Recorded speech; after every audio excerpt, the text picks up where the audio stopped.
విద్యా వ్యవస్థ గురించి నేర చరిత్ర కలిగిన వైసీపీ నాయకులకు ఎలా తెలుస్తుందని ఎమ్మెల్సీ ఆలపాటి రాజేంద్ర ప్రసాద్ మండిపడ్డారు.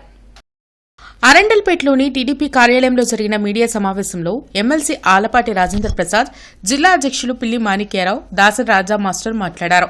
రాష్ట్రంలో అలజడులు సృష్టించేందుకు వైసీపీ నాయకులు ప్రయత్నాలు చేస్తున్నారని మండిపడ్డారు. కూటమి ప్రభుత్వం నిర్వహించిన మెగా డీఎస్సీ పారదర్శకంగా జరిగిందన్నారు. గతంలో నిరుద్యోగ యువత జీవితాలతో జగన్మోహన్ రెడ్డి ఆడుకున్నారని ఎద్దేవా చేశారు.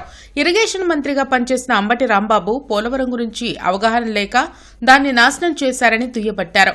మెగా డీఎస్సీ ద్వారా 16,347 ఉద్యోగాలు కల్పించిన ఘనత కూటమి ప్రభుత్వాందే అని అన్నారు. అసలు మెగా డీఎస్సీ అసలు నువ్వు ఉన్నప్పుడు ఎప్పుడైనా జరిపావా? అసలు నీకు మెగా డీఎస్సీ మీద అవగాహన ఉందా? ఎన్నికల ముందు నువ్వేం చెప్పావు? ఎన్నికల్లో గెలిచిన 5 ఏళ్లలో నువ్వెందుకు ఇవ్వలేకపోయావు?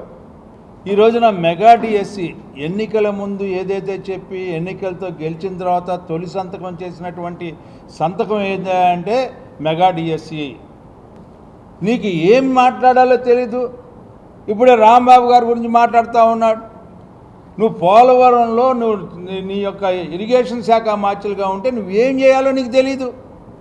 ఆ రకంగా ఇరిగేషన్ని పూర్తిగా నాశనం చేసి పోలవరం డ్యామును నాశనం చేసి పోలవరం ఏనాడైతే ఈ రాష్ట్ర ప్రజలకు జీవనాడి అనుకున్నామో అలాంటి జీవకరైనటువంటి పోలవరాన్ని నాశనం చేసినటువంటి నాయక నువ్వు ఏం మాట్లాడతావో నీకు తెలియదు. మీరు విద్య గురించి, డిఎస్సి గురించి, ఉద్యోగస్తుల గురించి, లేకపోతే టీచర్ల గురించి వీటి గురించి మాట్లాడే అర్హత మీకుందా అని చెప్పి నేను అడుగుతా ఉన్నా. ఏమిటి మీకున్న అర్హత అసలు చెప్పండి.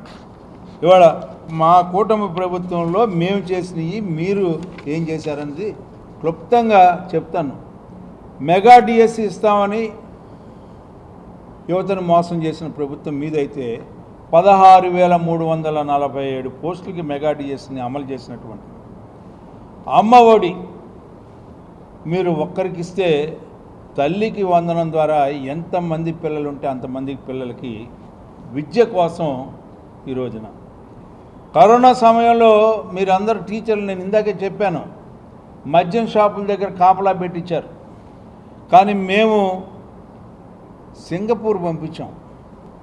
అంతేకాకుండా ఇక్కడ శిక్షణ ఇప్పించాం, కెరియర్ గైడెన్స్ శిక్షణ ఇప్పిస్తున్నాం.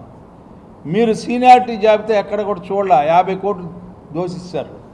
మేము తొలిసారిగా చరిత్రలో చిరస్థాయిగా చిరస్మరణీయంగా మిగిలిపోయేలాగా ఒక చట్టాన్ని తీసుకొచ్చి సీనియర్ల జాబితాని తయారు చేసాం. అంతేకాకుండా మీరు జీతాలు ఎప్పుడు ఇచ్చారండి? అసలు సక్రమంగా ఒక్క నెల ఇచ్చారా?